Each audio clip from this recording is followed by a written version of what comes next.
What is going on, Cuse Nation? Welcome back to yet another edition of Bleed Orange. Today we are joined by Cuse Access Thomas. How you doing, Thomas? I'm doing great. How are you doing? Doing great. So today we are going to be breaking down the 2022 Syracuse football season with a prediction as to what we think will happen from week 1 to week 13.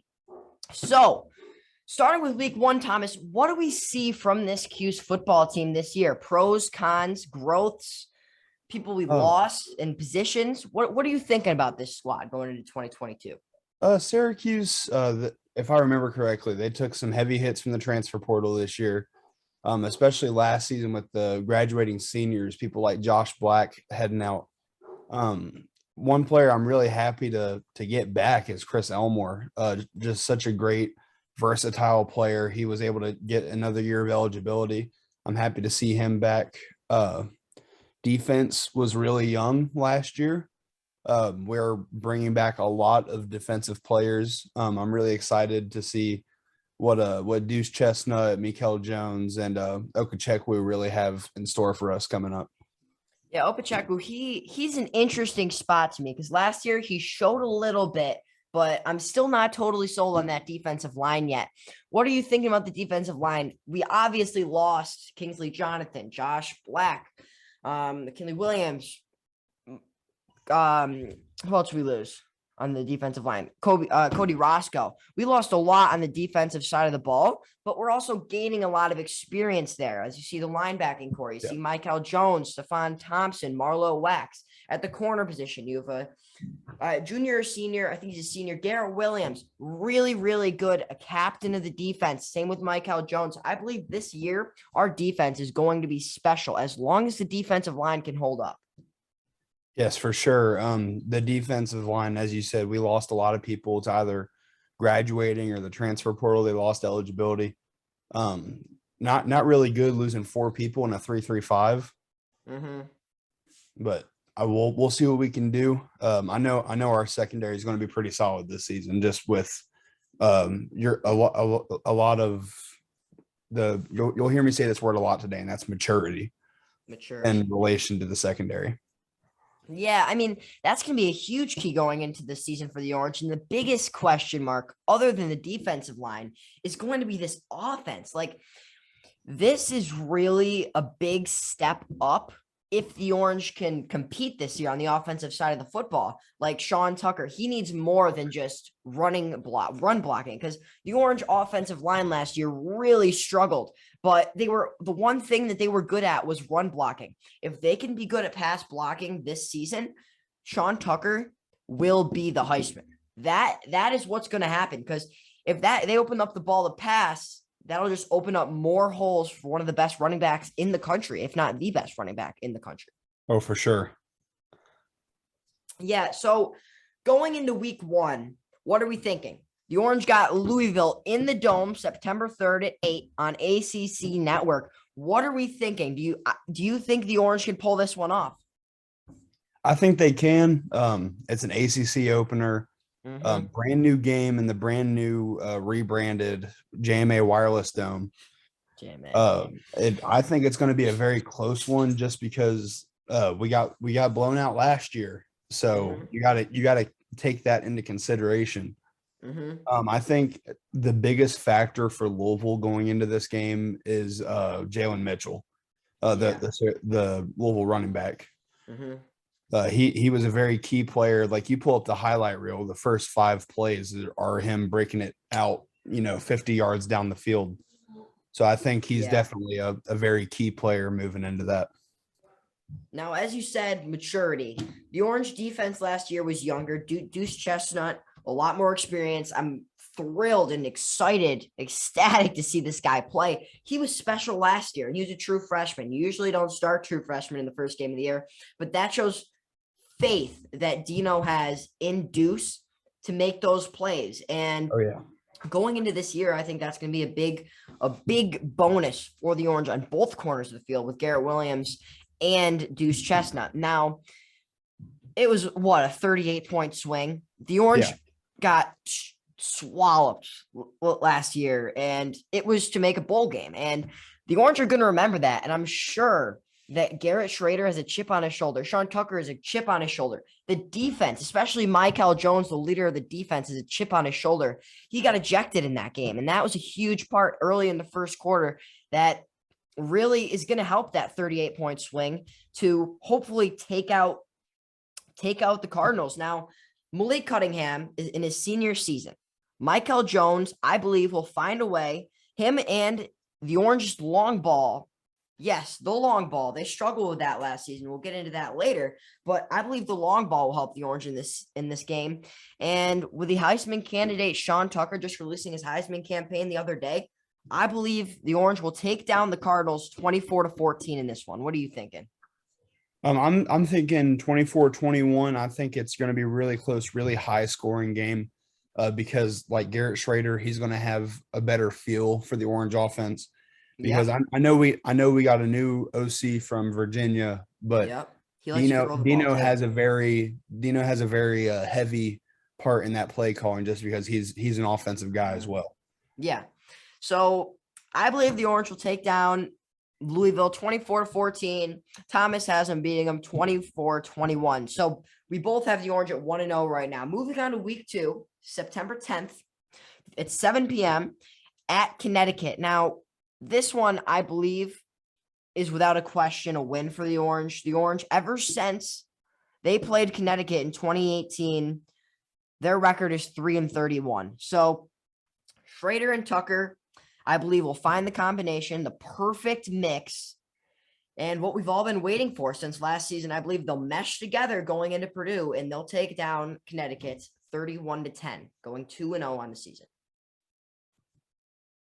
I think it's going to be I think Connecticut. I think they have they have the beginnings of a solid defense. 28-6 is what I have the game going as. I don't see them going down the field, getting in the end zone. I just see 2 nice field goals for UConn, and really, the only thing I have to say is that UConn just isn't a winning team. They haven't had a winning season since 2010, and I think that's really the key thing here of deciding this game.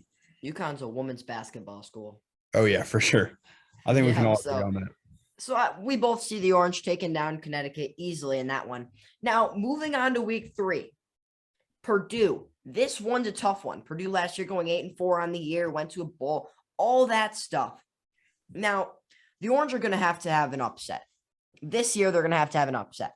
And this game is a toss-up. Purdue wasn't all that great at stopping the run game last year. The Orange just so happened to be really good at running the football. And I believe that is what will stick out here. And I believe the Orange take down Purdue in a huge game, a program-defining win here against Purdue to make a statement for Dino Babers that he is here to stay. So if the Orange can have an upset, I believe the Orange take down Purdue 24-21. I got unfortunately, I have us losing 10-21 in this one. Okay. Purdue is just they're a Big Ten school. That Big Ten is a lot different than the ACC. I know we're both Power 5, but the competition is much, much, much different.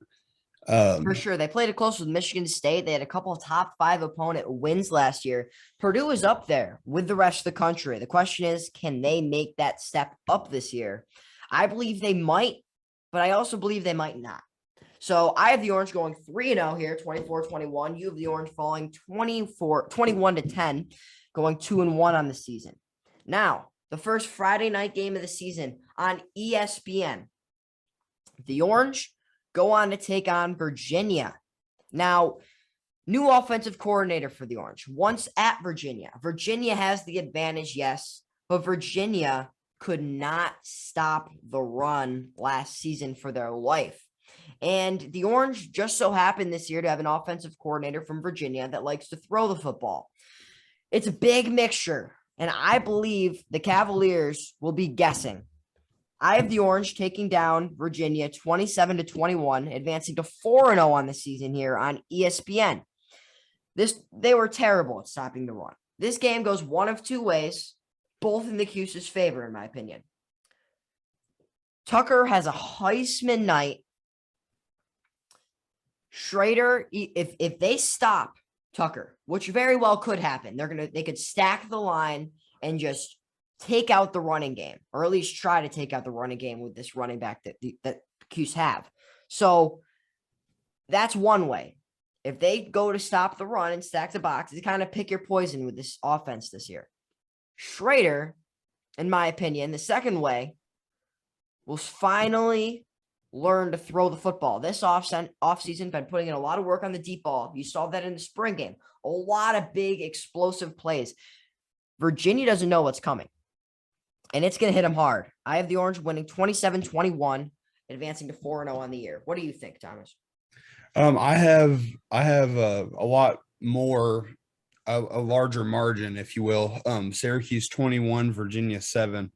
Okay. And that's just because the play calling that made Virginia's offense successful is now in the hands of the Orange. And just like you said, I saw that Syracuse tried experimenting with the option with Schrader and Sean Tucker throughout the season last year.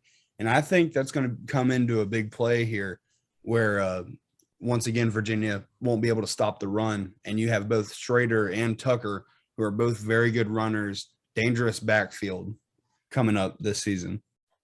Oh, yeah, dangerous for sure. If not the most dangerous in the ACC, possibly most dangerous. Well, yeah, I wouldn't say in the country, but very, very dangerous. Very, very dangerous. Sean Tucker is going to have a breakout year. Dino said it. Sean Tucker is not the same. Sean Tucker is better. So moving into week 5, the October 1st, you have Wagner, the Wagner Seahawks. I take this as an easy win. It is college football. Anything could happen, but I don't expect the Orange to be nothing less than 25-point favorites in this one. I believe the Orange will take down Wagner 45-10 in this one, advancing to 5-0 on the season. I got them 35-3. Really all I have to say is it's Wagner. Yeah. It's almost a yearly team, and it's a blowout every time. Yeah, and Sean Tucker, in my opinion, this is the game that the country will recognize him as a true Heisman candidate. Yes, it is against Wagner, but the numbers he's going to be putting up in these first 4 games and then proving himself against Wagner, he's going to get 5 touchdowns, I say, in this one. He's going to be tearing up this defense, totally unready for this star running back. I think the Orange will take him down 45-10, moving to 5-0 on the season. Week 6 is a bye. Now, Thomas, the bye is the big question here. Yes. Dino Babers has not won. Has he won a game off the bye? I don't believe he has. And if he has, it's been 1. Like, Dino really needs to get his stuff together going into the bye week, taking it in, going on to play an opponent. What are you thinking about the bye week this season? The bye week this season is going to be a very crucial one because you have big competition at the beginning of the season. You got Louisville, you have Purdue, you have Virginia. The bye week it's going to be 5 straight games, and then week 6 is whenever our players get to rest, recoup, get back together against a very challenging NC State team. Yeah. So North Carolina State, the last time that the Orange played North Carolina State in the Dome was when they made a bowl game. They went bowling. They took down a ranked North Carolina State team and put themselves on the map, as Dino Babers would say. I wish I could say the same here. I have the Orange falling to North Carolina State 30-14. Toss-up. This is going to be a toss-up, but yeah, it can honestly be either a win or a loss. It really could, especially with the talent on this year's squad, but Babers hasn't been able to win off a bye week. We'll see what happens. It isn't a sure thing, but this is a game that the 80s and 90s team would relish. This is what makes or breaks seasons. If Dino can get over this hump and start to win in November and October, his football team will be great. And instead of going from good to great this season, of course, the Orange are trying to go from bad to good. And they took that step. They took that step in 2020 to 2021 from horrible to all right.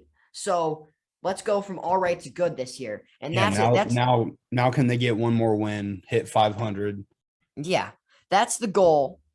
And I think they can do it, but this is a toss-up, 50-50. If Dino can get his team together during the bye week and actually make a crucial decision, not go, hey guys, go home. That's what I've been doing for the last 6 years, and it hasn't seemed to work. Go spend time with your family and come back in a couple of days.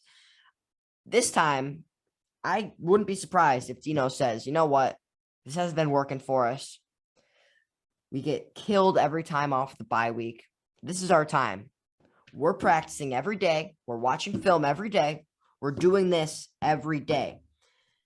And then the decision could be different. They could beat North Carolina State, but I just don't see it happening. So I have the Orange going 5-1 here, moving into week 8. What do you think? I got the Orange falling just 3 to NC State. I got the final score being 24-27. Really, Syracuse defensive struggles in past seasons. It should be fixed by this season, I hope. Just because with the depth that each position has now, the momentum is definitely in the hands of North Carolina State. But I really think that the JMA Wireless Dome, it will play a huge factor in whether Syracuse succeeds or not. The crowd energy needs to be there for such a crucial game. It really does. This game could be the start of something new for Dino Babers. It could be the way to get over the hump. North Carolina State is the biggest game of the year. If they beat North Carolina State, momentum shifts because you have them going 4-1 into the bye week. I have them going 5-0. And if that Purdue game for you takes a different turn and the Orange win, North Carolina State going 6-0 on the year brings national attention to Syracuse, New York.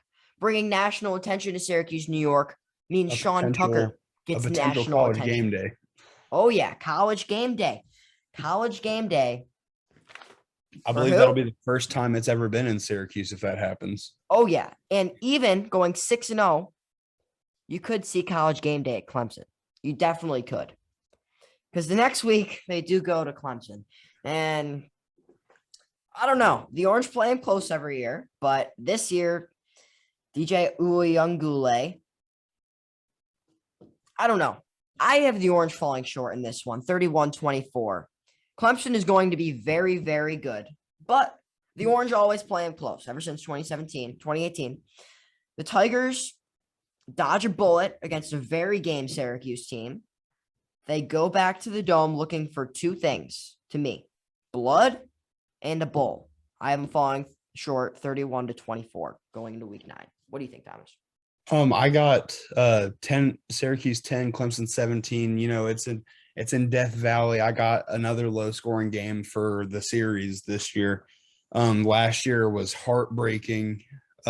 Seeing them lose to a missed field goal. But I think it's going to be once again a low scoring game, 10-17 once again. Clemson is predicted to win the ACC. The ACC network dropped their predictions. Clemson is rumored, well, not rumored, but predicted to play Miami in the championship. Last year, like I said, was decided by a field goal. And overall, I think Clemson has the edge in Death Valley. They do. And if this was in the Dome, I believe it. All right, technical difficulties, but we are back here. We just finished Clemson going into week 9 now, Thomas. October 29th versus Notre Dame in the Loud House. Now, you're going to think I'm nuts, okay? You're going to think I'm nuts. But I don't know. I might be with you. Okay, all right. I believe that Syracuse takes down Notre Dame in the Loud House. And they lost their head coach. They're a big question mark here in the college football world. And they will be outstanding. Don't get me wrong. But the Orange will shock the world and beat Notre Dame, advancing to 6-2 to make a bowl game. Notre Dame is very good. Under a new coach, they are beatable. This year's Cuse team is special. They are going bowling. 24-17 Cuse. I think it's going to be a low scoring game. Probably Syracuse edging it out 14-10. Okay. I think the key factor for Notre Dame losing is Kelly's not there anymore. Yeah. I think him going to LSU, I think that's really going to make Notre Dame lose a lot of their I guess their football swagger, if you will. Mm-hmm. I don't get us wrong though. They will have swagger. They'll be good. Notre Dame is still Notre Dame, just like Clemson is still Clemson, just like Florida State, even though they're on a low, moving up, they're still Florida State, just like all other teams in college football. The Blue Bloods are always good and hard to beat. And Notre Dame is just one of those teams where it's going to be tough. But in the Loud House, I believe they can get it done. And so does Thomas. So the Orange going 6-2, moving on. And Thomas, you have them 5-3 right now? Yes. All right. 5-3 for Thomas, 6-2 for me. Moving on to week 10 at Pitt. Now, just coming off beating Notre Dame, they're on a high. They're excited. They're ecstatic. They look good. Their confidence is an all-time high.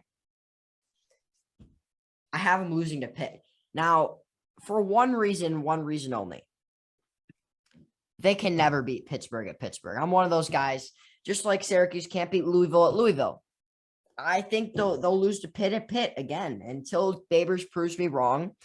It's just how it's going to go. And hopefully he proves me wrong this year, because if Babers proves me wrong here, the Orange are looking at a historic season, which would mean that they'd be 7-2. But I have them falling 6-3. It's a toss-up. It's going to be cold in Pittsburgh. The Orange have a better ground attack. It is a toss-up. If you told me that they were playing Pittsburgh at home, I'd say 100% a win. Home field advantage in this rivalry plays a huge factor, especially nowadays. I have the Orange falling to Pitt 24-14. What do you think? I completely agree. Whether it's a blowout or not, I don't really know about that.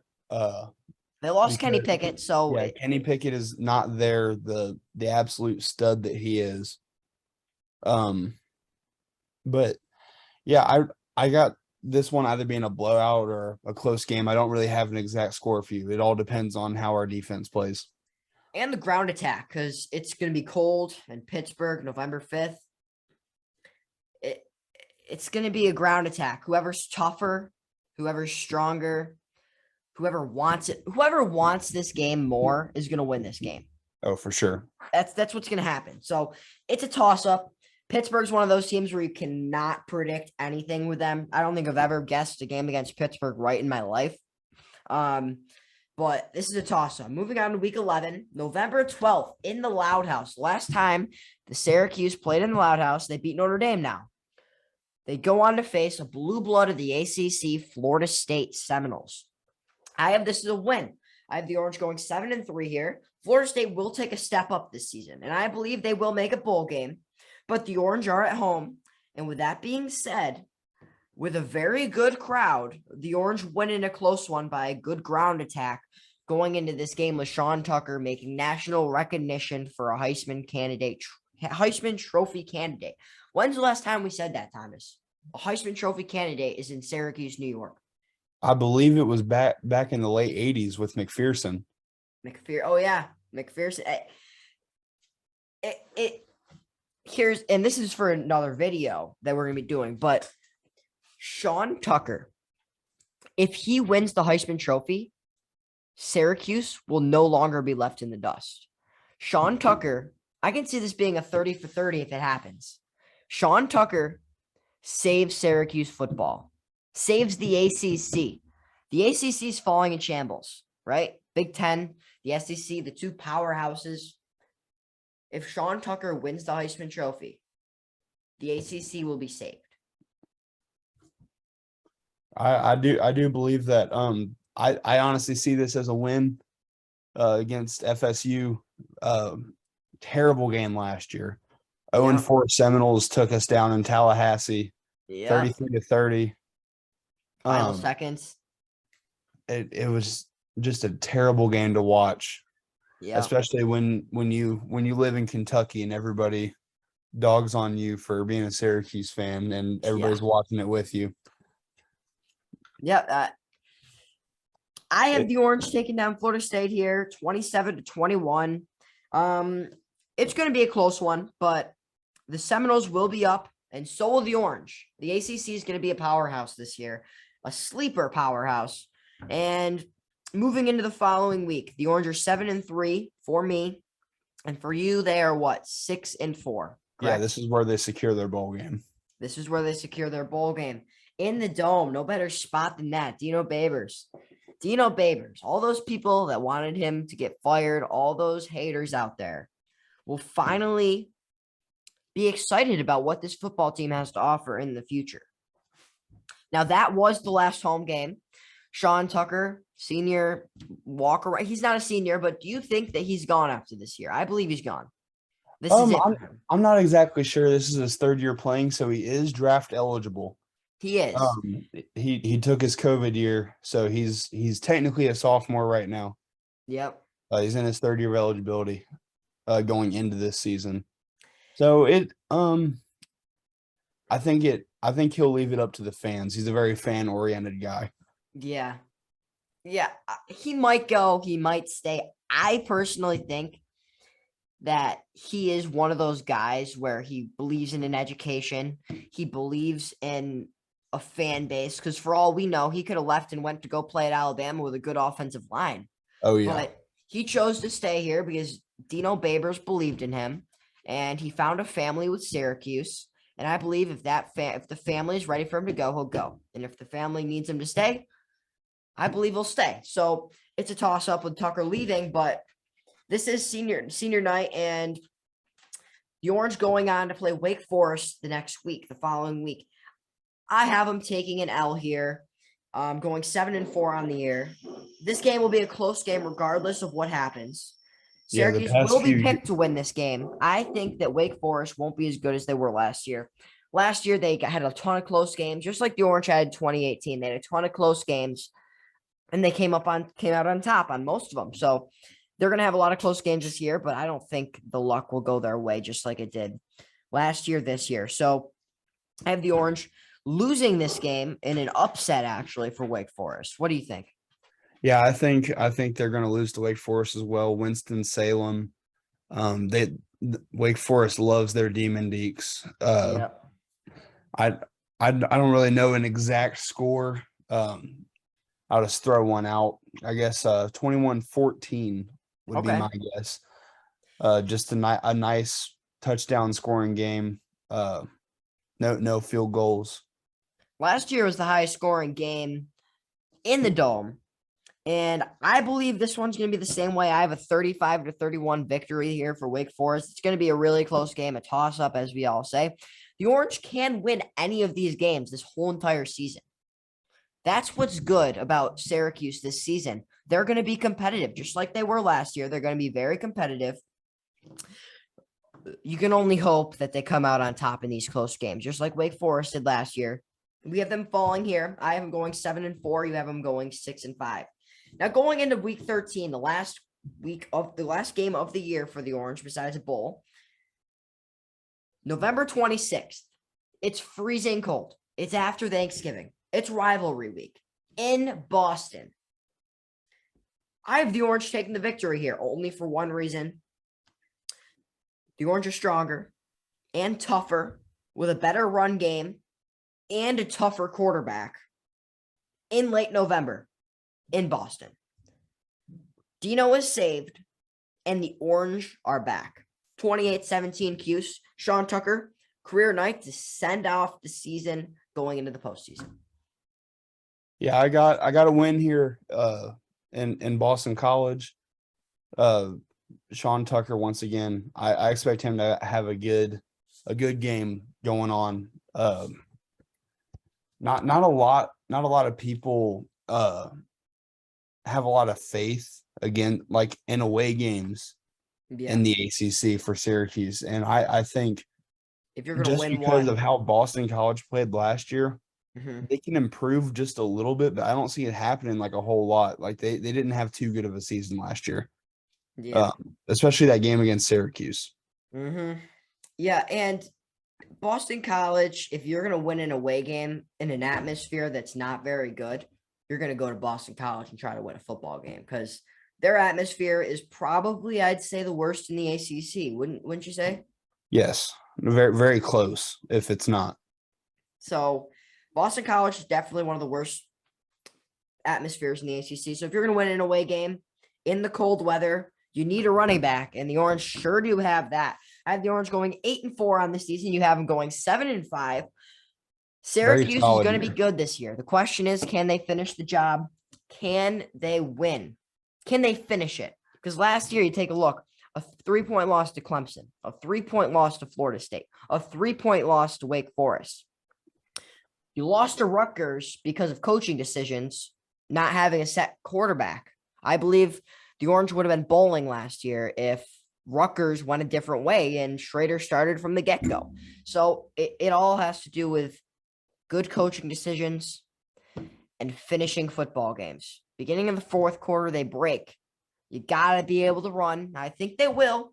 And I have the Orange going 8-4.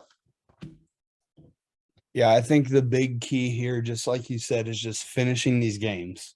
Mm-hmm. They struggled at the end of some of them. Like the Clemson one last year.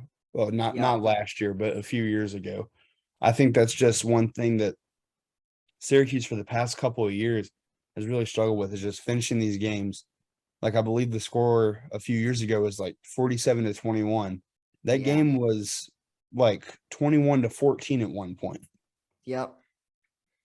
It was. And Syracuse offense will surely be better. Their defense will surely be better. The question is how much? And how much did quarterback Garrett Schrader improve? How much did running back Sean Tucker improve is the big question, because I don't know if he could get much better, but they say he did, and they're very, very modest about it. So I'm excited to see what this football team has to offer. And you'll see the Orange in a pretty good bowl game, going 8-4, in my opinion, 7-5. You might see something like a pinstripe bowl in there. We'll see. We'll see how that goes. So thank you for joining me today, Thomas. You can find him on Instagram at Cuse Access. Make sure to go drop him a follow and see what he has to say, because he is very, very good with social media up in there. So if you want to go see more Cuse information, more Cuse predictions, he has those all on Instagram. So make sure to go check him out. Thanks for joining us today, Thomas. All right. Thank you. I'm very touched that you said that at the very end. But yeah, for sure. Everybody have a nice day. All right.